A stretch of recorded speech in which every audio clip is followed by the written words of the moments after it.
Andy, we're going to jump into your intro and I'll let you take it away here. So for folks, Andy, you've given plenty of these presentations. I'm sure folks have run into you on LinkedIn or the website or some of your talks before, but I'll introduce you anyway. For folks who aren't familiar, Andy gives a gazillion webinars and presentations per year. I think this is his second session this week already and has a couple more later this week. So you've probably seen him give talks on various topics. On this one, he's going to be talking about content-based, account-based marketing. So other topics he's covered include content strategy, search, and analytics. So feel free to research all those other educational resources that Andy has provided for us.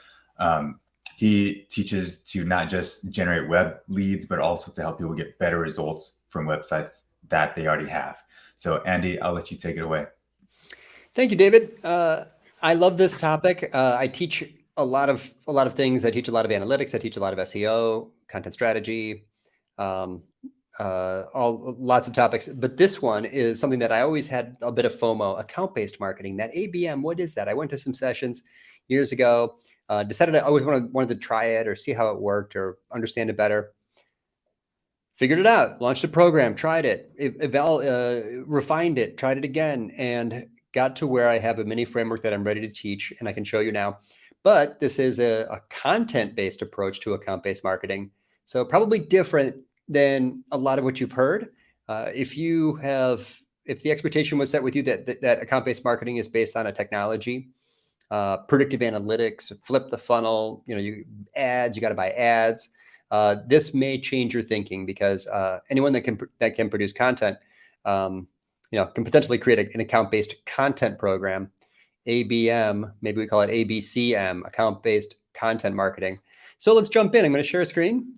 You're going to see my infinite loop here just for 1 second. And then, okay, it's an 8-step program. Here we go. So David started by asking, it's like, what is that account-based marketing? This is Marketo's definition, and it works well enough. A focused approach to B2B marketing in which marketing and sales teams work together to first identify best fit accounts and then turn them into customers. So the entire model begins with the target audience. We're gonna start with the ideal client profile, and rather than doing general content marketing, which is a lot like fishing with a net, right? We rank very well in search. Our site converts visitors beautifully.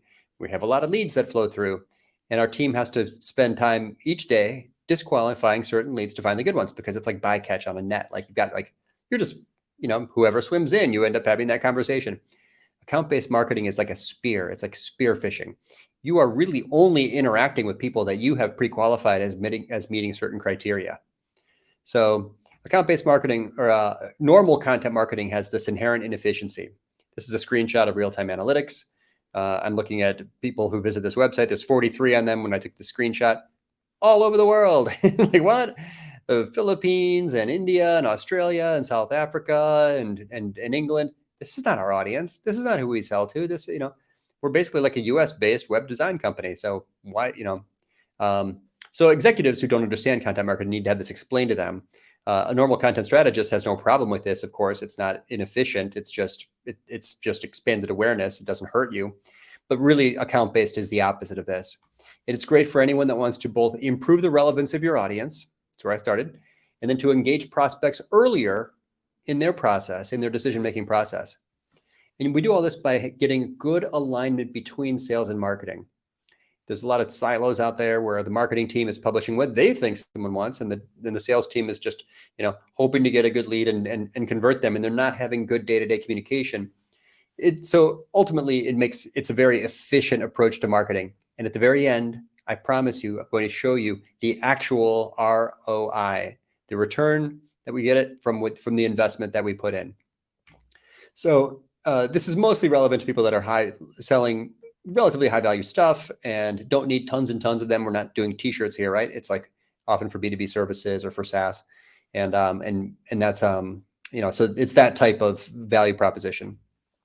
Specifically account-based content marketing, what I called ABC marketing, is good if you really don't have a budget, kind of like content, if you're active on LinkedIn, because that's where we're going to find a lot of these people. And if you can conduct if you have a mature content program, right? You've got the ability to webinars or video, original research, and publishing some deeper, longer form stuff. Okay, ready, Step one, we're going to identify our target audience. We're going to break it down and look very closely at the people that meet our basic criteria for being an A-list client or an ICP, ideal client profile. That might, for you, that might be a certain industry. They pay their bills on time. They make good decisions. They're easy to work with. They're philosophically aligned with us. Maybe of a certain size. We tend to work with companies 10 million plus. That's not that big, actually. We want to work with people who have a certain leadership, decision maker roles. So there's different teams of a certain size where you've got like a director level, and maybe they're in a certain geography. I happen to be in the Midwest. It's a little bit easier to sell and service people who are local here. Doesn't really matter to us much, but you could specifically target a geography, certainly. And then let's add in your dream clients, right? Who do you really want to work with? You can use the research tools and LinkedIn Navigator to find a bunch of people who meet a certain criteria. You can dig through your CRM to find people that are actually, cold leads or old prospects or people that you want to get back in touch with. But also let's add in there the top of mind, right? Who's your dream client? Marketers should think that way, right? Let's take a minute. Who's our dream client? Who do we really want to work with? How could we find them specifically? How can we talk to them directly? That's exactly what we're going to do. So you're going to build this list, right? And as I said, LinkedIn Navigator can be a way to do that, or Lead 411. These are basically tools where you set up rules and then you find people who meet those criteria. If you're in LinkedIn Navigator, you're going to find people, when you add in some criteria in audience, you're going to get the target size. This is 180 million. Oops, too big, not useful, too noisy. So keep narrowing it down. 16,000, getting closer, much more helpful. So you can see that this was based on a certain industry, construction, certain job seniority, manager, director, VP, certain functions, marketing. So this is a way that using LinkedIn Navigator, you can start to build a list. You don't actually need to use LinkedIn Navigator to build a list, because in the end, we're really only need to target maybe between 50 and 100 people total for this program. I'm gonna get new clients with a list that small. Sounds super small, right? What? Like that's almost nobody, right? And I'm used to marketing where you need you're talking to groups of thousands. No, not this time. Next. Okay, so we've got basically the people we want to reach. And we chose them based on who they are. And we're going to reach out to them specifically. And what is that outreach going to look like? It's going to be based on a high value piece of research created specifically for them. We're making it just for them. These are the people that we're going to create content that is like catnip. Like they can't resist it. They're going to look at that and say, that's original, that's practical, that's new. It's me. It's about me. Like they're going to feel this when they see this call to action. So which is basically what we're going to end up doing, because we need to get them to attend. You'll see in the end, our format that I'm going to start with is a webinar. So how do I get people to attend this webinar? I'm going to create a custom piece of research specifically for this small group of people in this industry. So let's do financial firms. We've done this actually over and over with different industries. You'll see me use several examples here. I'm going to choose the financial firms. So what are the top financial firms? I don't know. Go get a list. There's lots of them. You build a list, right? Here's some logos from some that were on our list. And here's the list itself. Now, this is not necessarily repeatable for you. If you are in the same category, if you're doing web development, please feel free, steal this whole thing. But for lots of us in different categories doing marketing, you might want to figure out what you can observe out there as data and then create a report based on it. Observable data is easier to create original research from than a survey. Surveys have to be promoted twice. It's really hard to get people to take a survey. I do big surveys sometimes, and it's a lot of brute force outreach, really difficult. But this is observable data. So I'm going to do a report that shows what are the features that appeared most on these top 50 financial firms' websites. And I literally build a spreadsheet with columns for each, and I give it to a virtual assistant, and the virtual assistant populates the spreadsheet. I've done this again and again and again for all different industries. Right now, sometime earlier today, I talked to my VA, and this same spreadsheet was getting filled out for a different category that was like higher education. How do we get, hey, we've got a great pitch toward universities. How do we reach universities? This is exactly how I'm doing it. You're going to see step by step the whole thing. So what I've got here after this thing is filled out is basically the the percentage of websites that do certain things. Descriptive headline, do they have a search tool, drop-down menus, do they use video, do they have content programs, do they have call to action? So what I've got is basically a way to do, I can have a piece of original research showing best and worst practices on websites in this industry. For you, step back, crack open a beer, I don't know, do whatever, however best you think, put on your headphones and, or get in a conference room with some smart people and ask yourself, what kind of research could we produce that would be enticing to this audience?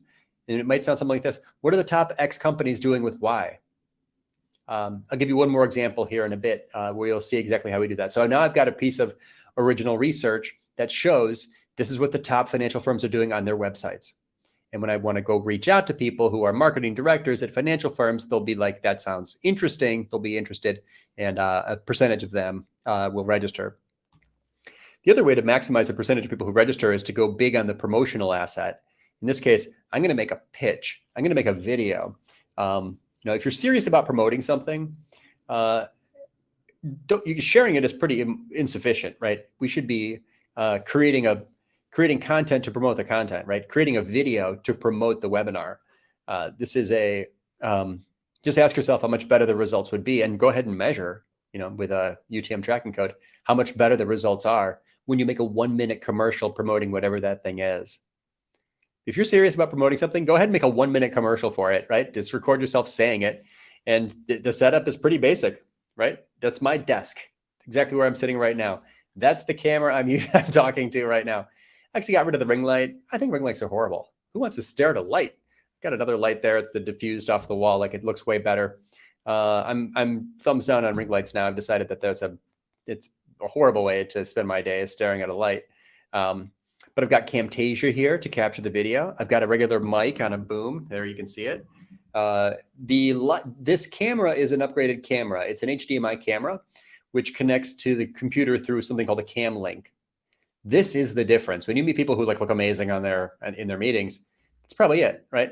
They spend a little bit of money on the camera. So I don't know, $400 or something. Get acoustical tiles, there's a light, Camtasia, cam link, mic on the boom. Okay, we're ready to go. How does it work? Smile. I have to sit there and wait till I smile because I look like cranky, tired. I frequently am cranky and tired. That might be why. But if I'm making a promotional video, I need to take a minute and just start recording and then wait for myself to smile. And then bang. Hi, my name is Andy, introducing myself. And then I made something here for you. It's an article, or it's this webinar. In this case, it's a webinar. I'm going to tell them, like, here's how you register, come onto the thing. I'm going to present this new research. I'll show you, thanks for watching. Here, let me try to play one for you. Turn the volume up. I don't think you're getting the audio on that, but I will share this video. It's and look, I'm adding captions to it. I'll play it so you can see the captions at least. Actually, you don't need the audio.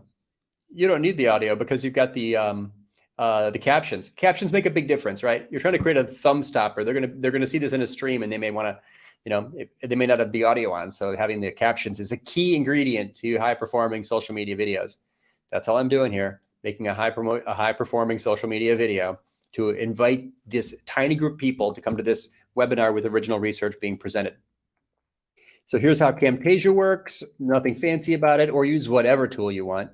You'll see me add captions here. I actually prefer to add the captions by hand.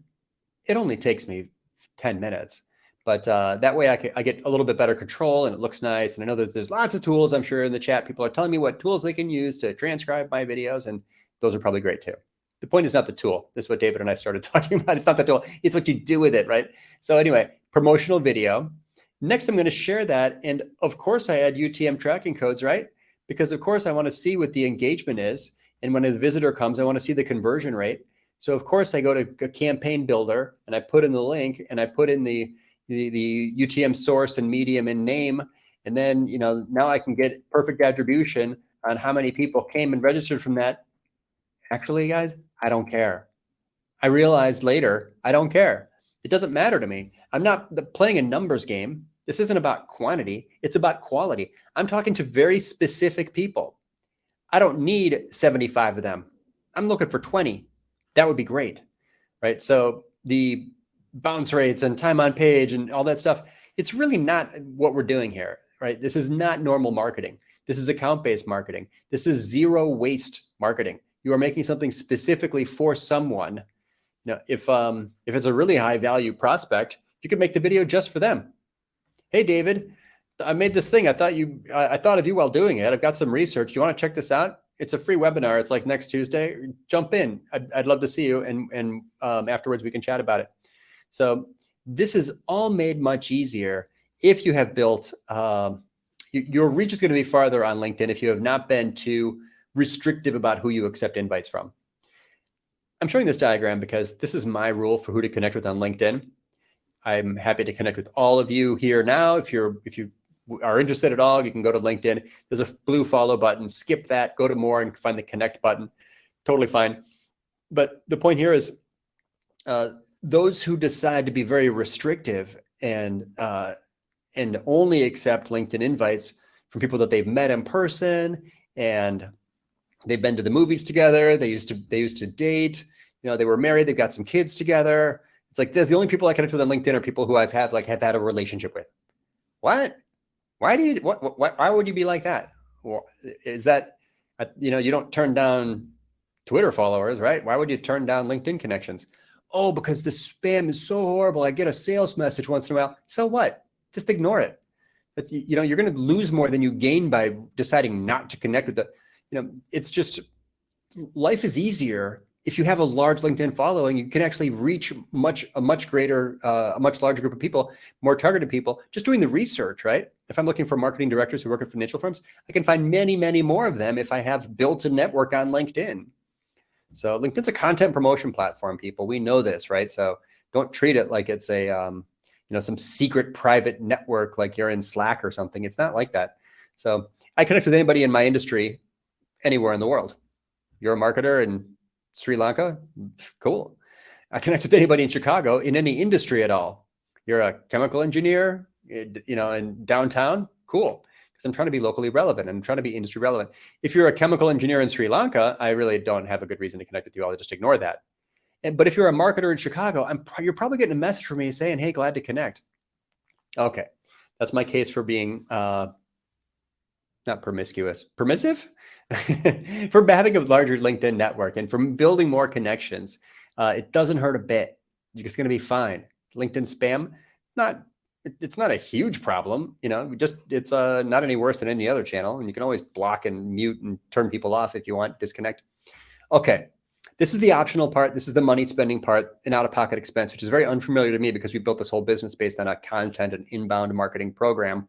I'm very unaccustomed to an ad expense, but we experimented with it. So I'm going to show you, if you do set up a LinkedIn, this is LinkedIn Campaign Manager, that video becomes the promoted post and you can set your spend and your goals. And what happens is people will see people who meet those criteria, which is kind of magical. LinkedIn ads are known as being expensive, but wow, how powerful is that to target, only VPs of marketing who are in the Midwest and work in financial?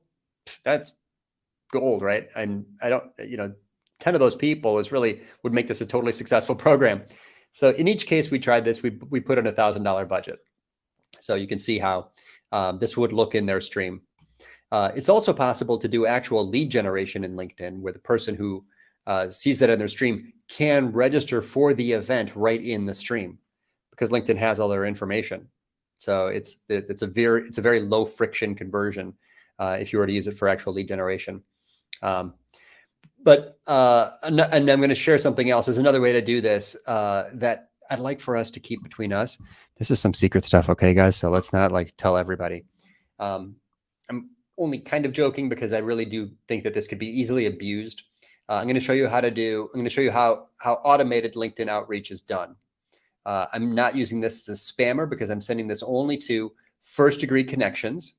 And I'm going to send these messages only to people that have really contacted me to begin with, right? These are people who, most of them, as you saw, are sending me invites. So this is not, this shouldn't be unwelcome, right? These people are following me or contacting me. So this is duck soup, D-U-X. I'm really showing you guys more than I should maybe. This is really what's powering a lot of the tools like this are powering a lot of the messages. So this is the action. It's going to send only to first degree connections. And it's going to say, here's the thing I'm promoting. And it's going to tag them so that I don't accidentally reach out to them twice. This screenshot was actually taken when I was doing promotion for a survey. Trying to get people to fill out my annual blogger survey, which is a big content program we do. And then what you do once you have the little automation written is that you just do a search in LinkedIn. And when you find these, once you've built your search of all the people who meet the criteria, then you just turn on the tool and it's going to go start scanning through, clicking, waiting, clicking. And so it's going to visit these profiles and run that automation. Yes, I'm actually showing you how LinkedIn automated one-to-one direct messages work. You're seeing it right now, right? Road to Mastery 2022. This is how it works. I'm showing you this now. I may remove these slides before sharing the slides, but this will forever be here in this recording. So what it's doing is countermeasures. So LinkedIn doesn't know what it's doing. This is not black hat. I don't think this is maybe gray, but it's waiting a few seconds and then it's visiting a profile and then it's going to send that quick message, to this small group of people. So that's how this works. And this is what these messages look like. Hey, Dan. Hey, Michael. Hey, Mario. And here's the message. Again, I didn't need to put in any campaign tracking codes because who cares? I'm only sending this to like less than 100 people. And this is the snippet, the social snippet that gets pulled from the landing page, which in this case is a registration page. This is for a subsequent webinar we did for the financial industry. So feel free to judge me. But again, I'm only sending that to people that have contacted me first. I'm not sending it it's not scraping anybody's email address. It's just really saving me the carpal tunnel of having to copy and paste this message into 50 or 70 different direct messages. That's all I'm using it for. But now duck soup is really how a lot of these spammers are hitting you all the time, and you get these like automated messages. It's honestly pretty shady when you look closer at it. It can automatically endorse people. What? Auto endorse? Like that's garbage. Okay, please. I'm happy to teach these, but use your powers for good, never evil. Use your powers for good. Okay. So anyway, we did it. I showed you that, and now you've seen it. Next, people start engaging. People start having conversations. There's people start responding. So we're going to start tracking those people, and we're going to start listening. We're going to ask them, right? Again, it's like one-to-one. Hey, great. Yeah, I'm glad you're interested. Is there anything specific that you'd like us to look at? Oh, cool. Glad you could make it. Is there anyone else on your team that might find this useful? Hey, it's cool you're signing up. Is there another company that you'd like for us to include in the data set? I'm actually having these conversations prior to the thing I'm starting, because after all, that's the point. It's basically social selling, similar to that. But I'm keeping it very high touch. That's the goal. Despite the outreach, I am interacting with people one-to-one throughout that entire effort. Okay, they click, they land. Here they are. This is the landing page. I'm going to give you the anatomy of a high-performing webinar landing page, or one that works for us. The question is the title. So the format, webinar. And then the title is, what do manufacturing companies or financial firms or higher ed put on their websites? It's like triggering, right? Like you want to know. There's like an information gap. I'm trying to figure out what this is about. And then there's the video. Same video, repurposed, different place. It might be familiar to them now that they've seen it, or maybe someone forwarded this to them. And a call to action. When you scroll down the page, it's got the benefits. Each of us, converted to be here today, so this isn't strange.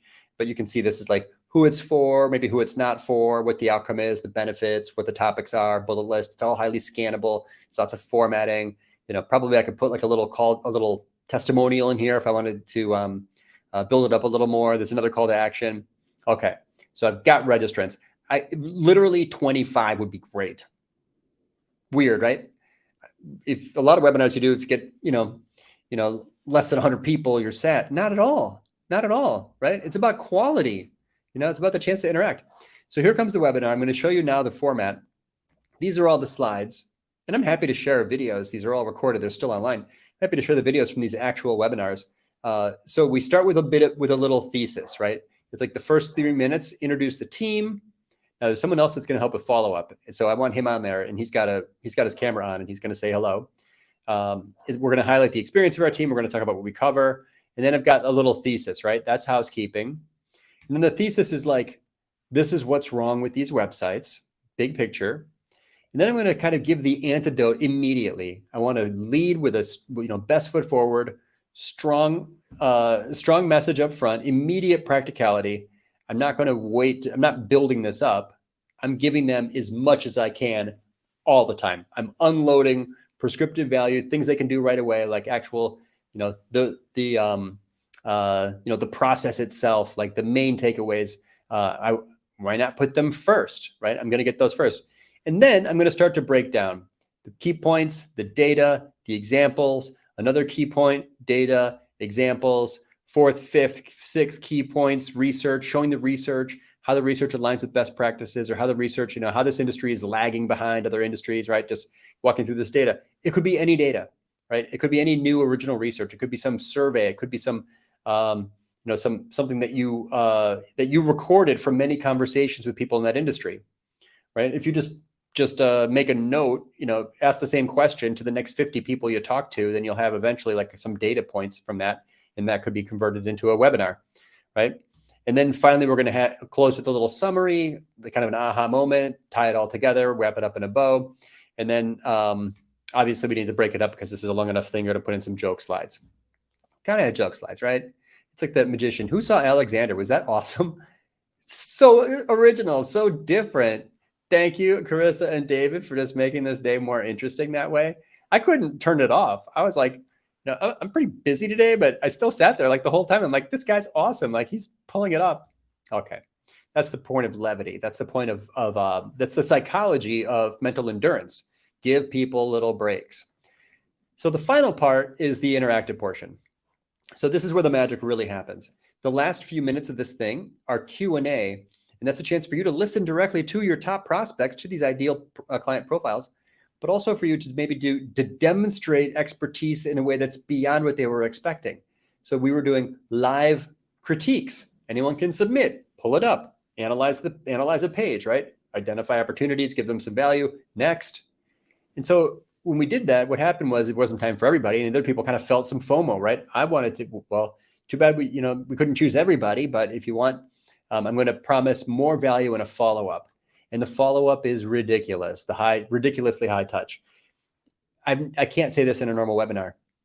If anybody here would like to spend an hour with me personally to review analytics and go through their lead gen, best practices and calls to action and ways in which their pages are and are not triggering psychology, I would be more than happy to do that. Here's my scheduling link. I will spend an hour with anybody on this call.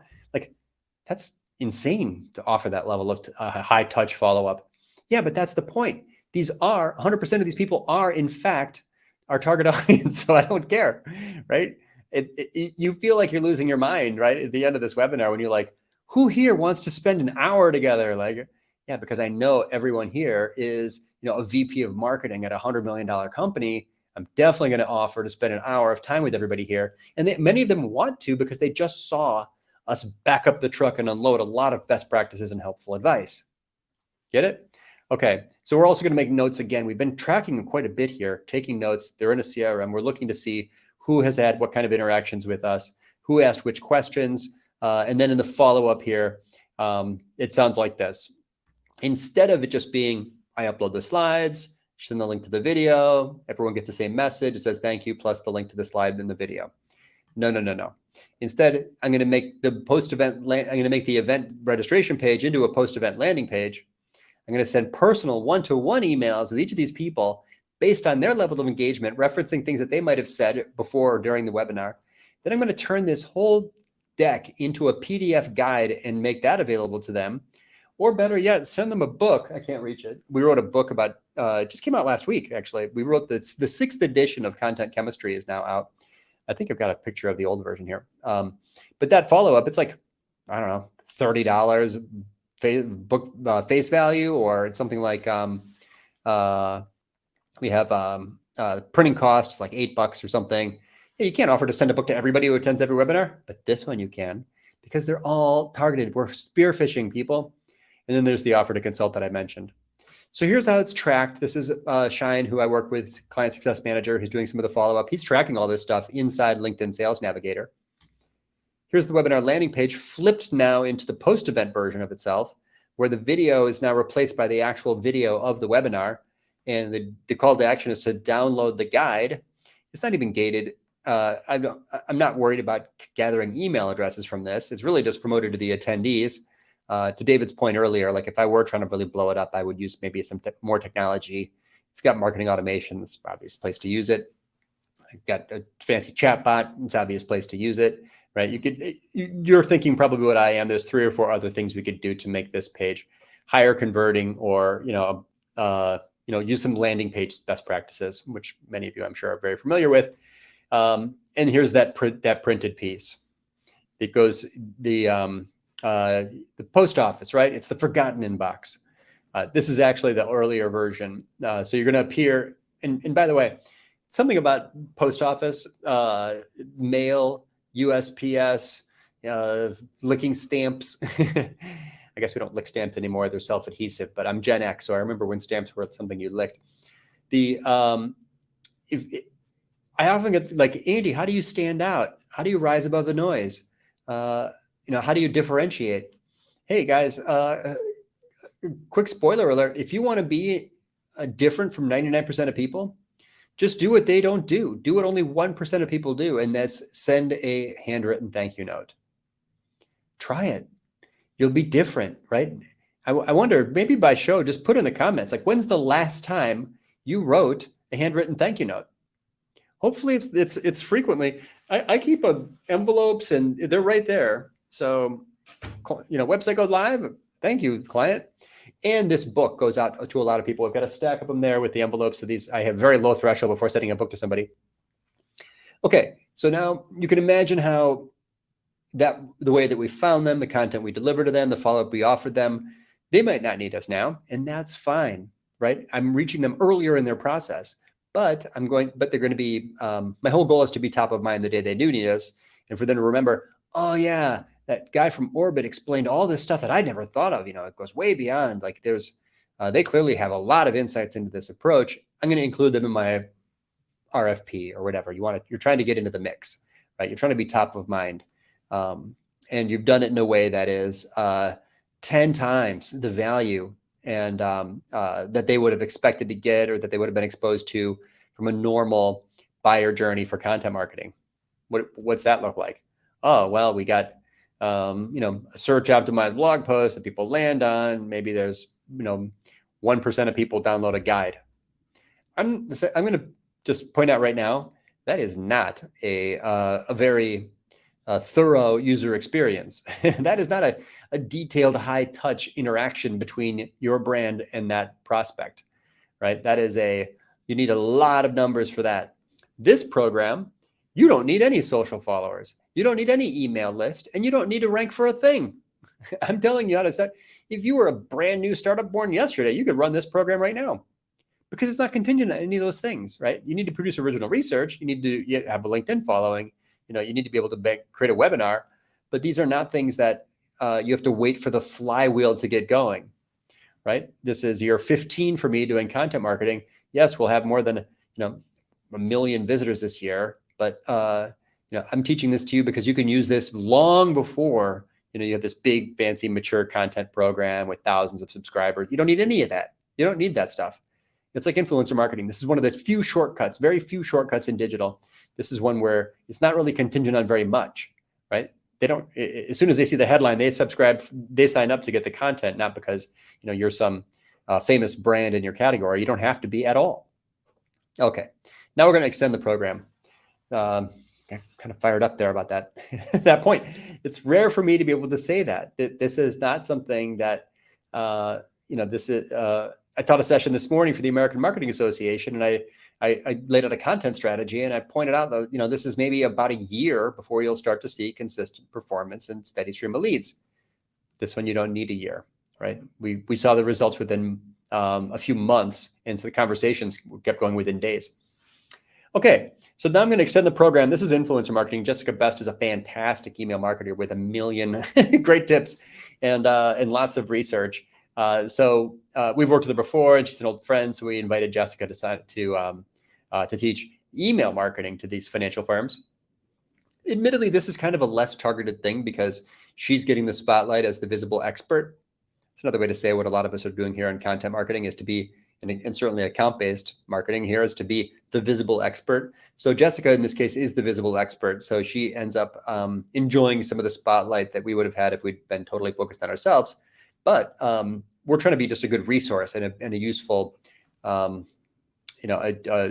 useful partner to these people, and showing other expertise is certainly meets that goal. Which she was very clever. She went and subscribed to all the newsletters from the top 10 financial firms in the US, and then reported back during this webinar what percentage had an auto response, what percentage even sent email, what percentage used the company name as the sender name, what percentage were using, DKIM validation, like a bunch of stuff. Like she just showed how a lot of these firms do it well or do it badly, right? Are these personal, or does it feel corporate? How targeted is it? Like it was a great presentation, and it lives right here on this URL. This is the post-registration follow-up, the landing page flipped for the post-event. And then also just look for other opportunities. We had, when we did the financial thing, we got a press hit from someone, a client, we knew them, a company called Advisor Hub, and we got a chance to write a summary of our presentation, summarizing some of the research for basically a press piece, right? Like 32% of financial service homepages still use slideshows. Come on, people, dump the slideshow. The research has shown this long ago. Financial firms are lagging behind the industry by doing things that are, best practices that haven't existed for a decade or more. So that was a press hit. So you're kind of trying to surround this visitor or appear in multiple places. And then this is the ebook version. This often could be an out-of-pocket expense. We have designers on staff, so one of the designers put this together. It's quite simple. It's just, you can make these using PowerPoint.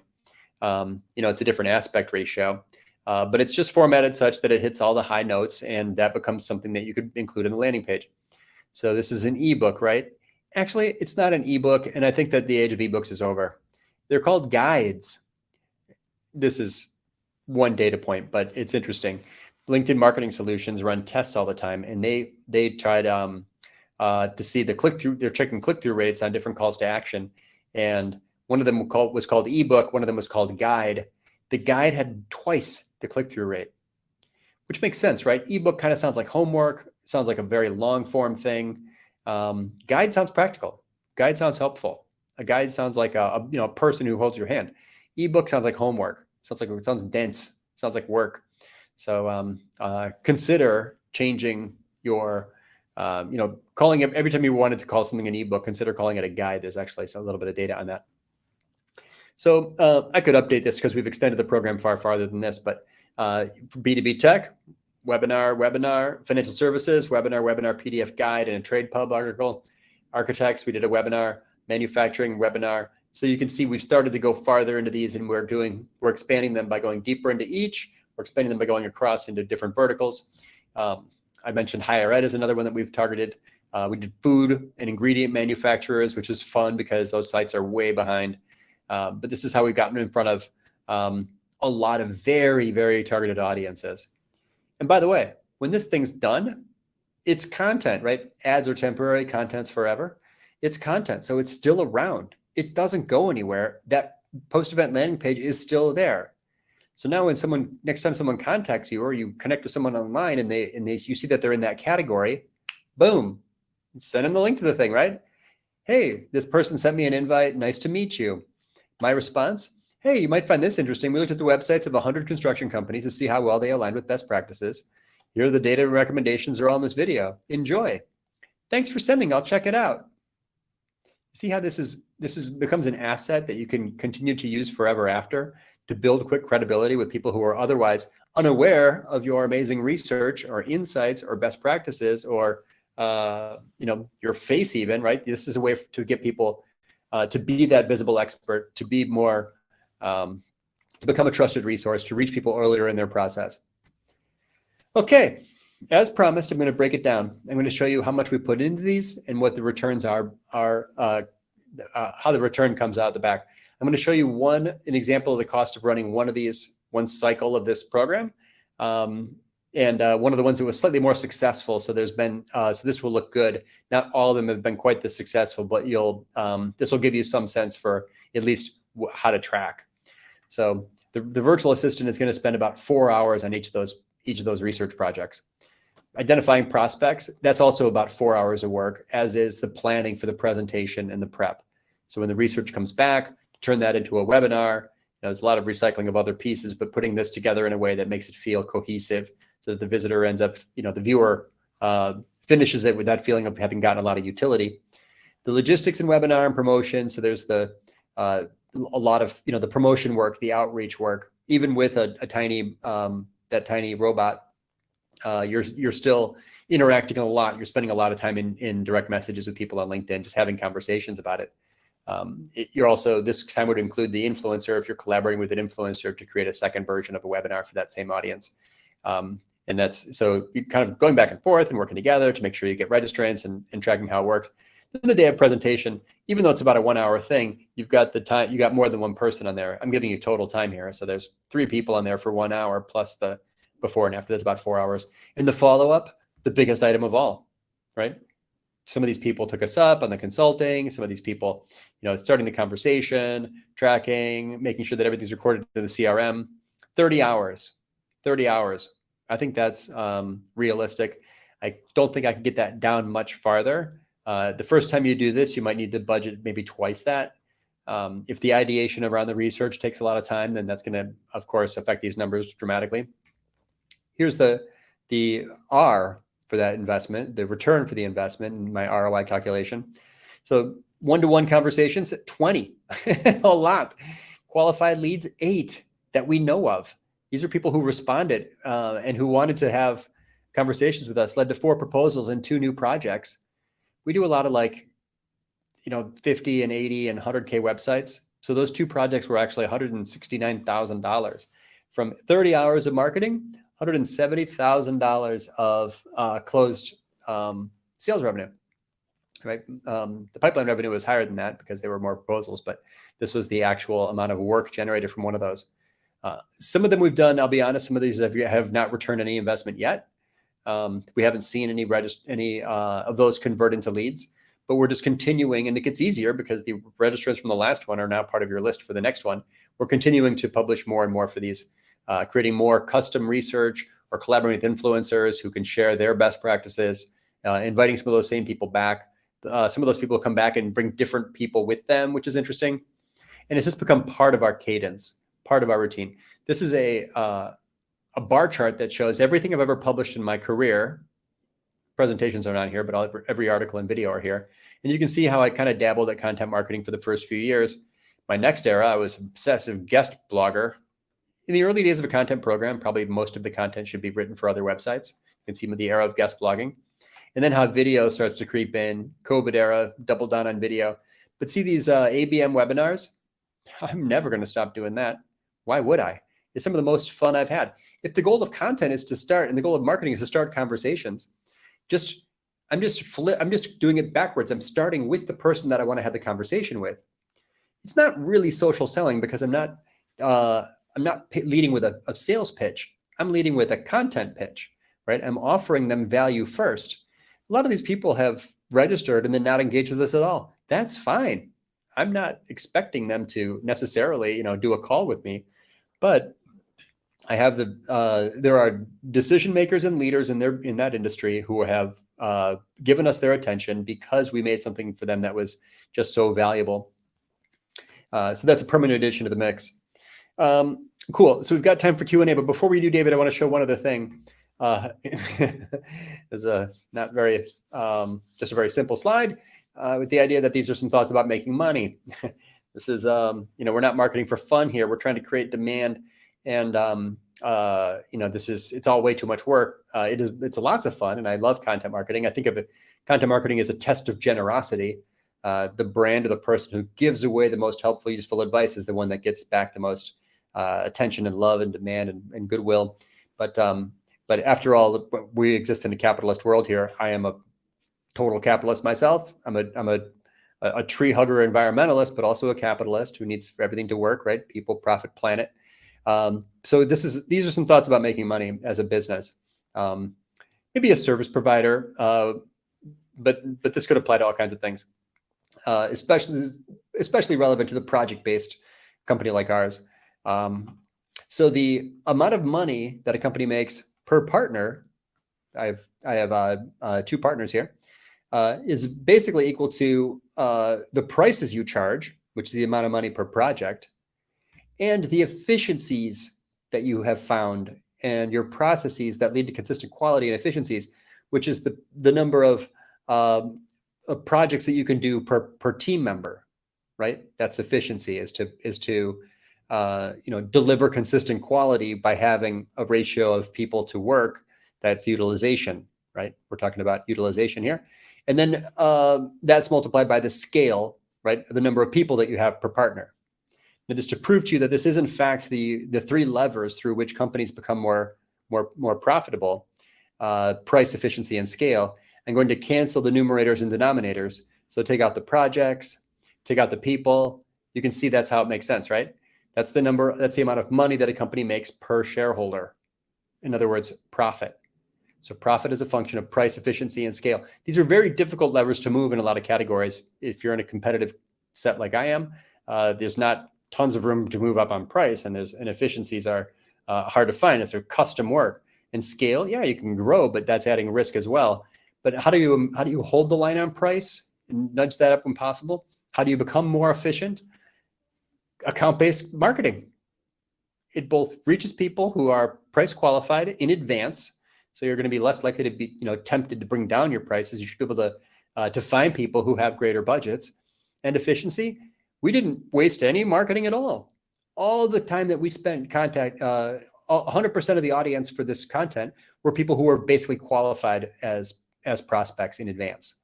Not qualified as prospect, but qualified as potential prospects because they met those basic criteria that we laid out at the very beginning in step 1, the ideal client profile.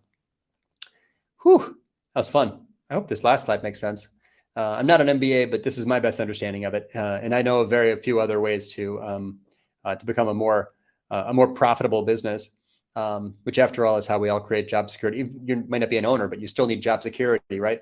For some weird reason, our country has a policy where healthcare is tied to your job.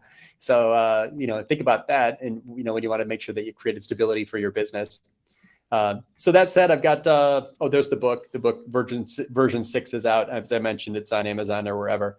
I'll stop sharing screens, and then we can, maybe David and I can have a conversation and take some questions. Yeah, and so I also dropped the link in the chat to purchase the book as well for folks who are tuned in.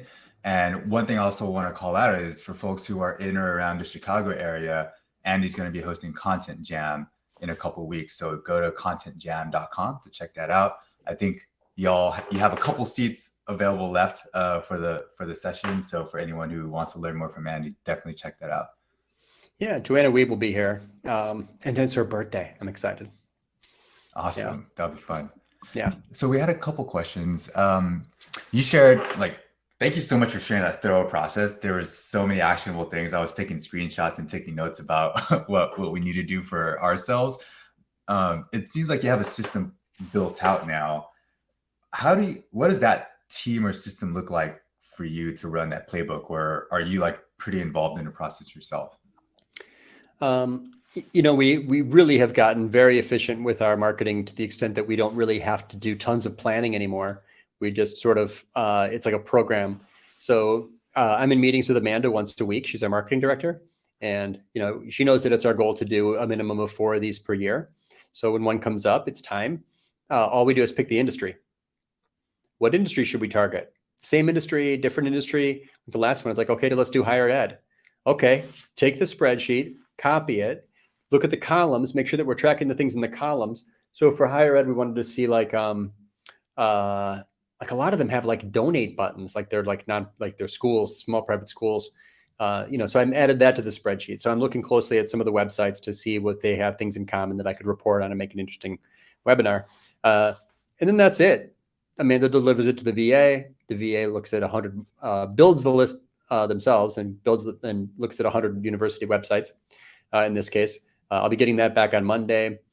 Then I've got about 2 weeks to put that together, plus set up some of the outreach, and I'll be happy. I mean, if I can get 20 marketing directors from universities to attend a webinar where we break down best practices for school websites, it's the same. Assume that maybe 3% of your normal audience is qualified at that level. So 20 people is like the equivalent of like 600 people. Yeah. Right. Very successful. So it's really, that's the way it's special, is because the quality of the attendees is so high. Yeah, I love this whole concept of account-based content marketing, because I think when people think of content marketing, they think of companies like HubSpot, which tends to come up very frequently when I'm talking to prospects. And they're like, oh yeah, HubSpot generates so much traffic. But on the flip side, what I learned from being there is, yeah, but 99% of those aren't qualified. It's actually a lot of trash leads. But what you're doing here is you're saying you don't need all that content. You don't need all that traffic, which is what a lot of folks tend to focus on. Like, you're focused on getting in front of the right people with the right content that's going to get them to want to talk to you. So yes, 30, 60 hours might seem a lot to invest in this one asset, but guess what? If you promote it correctly, it's going to be in front of the right people, not a bunch of random folks that will never buy from you. So that's sort of my big takeaway here. Yep, you nailed it. Those people who really blog for page views, they get exhausted. I have articles. It's like I wrote this article. It's like how to take a good profile picture. It's 100,000 visitors over the years have read this thing. It really has zero utility to the company. So what's more expensive? Spending 30 hours on a piece of content that reaches just the people you want to contact, or to spend 300 hours creating content that might be high value to somebody, but there's really no strong business, there's no sales marketing alignment. It's strictly top of funnel. You need to generate so much awareness from these things about how to take a profile picture. It's so distant from the core value that you offer as a business, in this case, web design or marketing, whatever you do. So yeah, I think that in the end, the longer I do this, the more I conclude that the top of funnel metrics are mostly vanity. No one really cares. I could go broke I could triple my traffic and starve. it's not page views are only weakly correlated to business outcomes, unless you're an advertiser, yep. Unless you're a media company. Yeah. So we have 5 minutes here, and I think the platform is going to kick us off because we're going to be at our max time. But the last question we have from Nikolai is, how do you start building a business case for ABCM for a team that's already stretched the capacity, and someone might say it's a shiny new thing and it's distracting? How do you build a case for that internally? Well, it's like a lot of content and a lot of marketing stuff. You could tiptoe toward it by doing by first deciding to focus on a vertical. Make the sales page for that vertical, and so that you've got a page about what you do for that industry. What's the next step? Oh, well, probably we should within the existing budget and framework and time allocated. We should produce some content for that industry. Okay, what kind of content? Well, let's go big this time. Let's do a piece of research for that industry. Okay, well, we'll have to pull some time off and people off from other projects, but why don't we do that? I mean, you can imagine how it really isn't that far away from anybody with a mature content program. If you produce content in an upgraded format, webinars with an upgraded, with an upgraded content asset, research, it might be very similar to what you're doing. So just evaluate all of the things that you're doing now and reconsider which of those things are not supporting business goals, and then just run it as a test. Try it twice, see what kind of conversations it starts. And if it looks like you're headed in the right direction, then reconsider your content strategy. Yeah. Also consider that this is sales enablement materials too. Your sales team could be using this to pitch people on LinkedIn and outreach. Well, Andy, this has been amazing. Thank you for the time and walking us through your entire process in thorough detail, even the tools that you use. I really appreciated that. For everyone else, thanks for joining us. We'll be back here tomorrow for some talks with Talia Wolf on how to use emotion to create experiences people will convert to. We'll have a singer-songwriter duo as well for entertainment. And we'll have Chanel Mullen from Shopify, who's going to be teaching us on how to build an experimentation program where you can actually learn from what you're running. So thanks so much, everyone, for tuning in. Andy, thank you so much again, and hope you all have a great rest of your day. Thank you, Sada, Alex. Talk to you later. Thanks, Omniscient. Bye.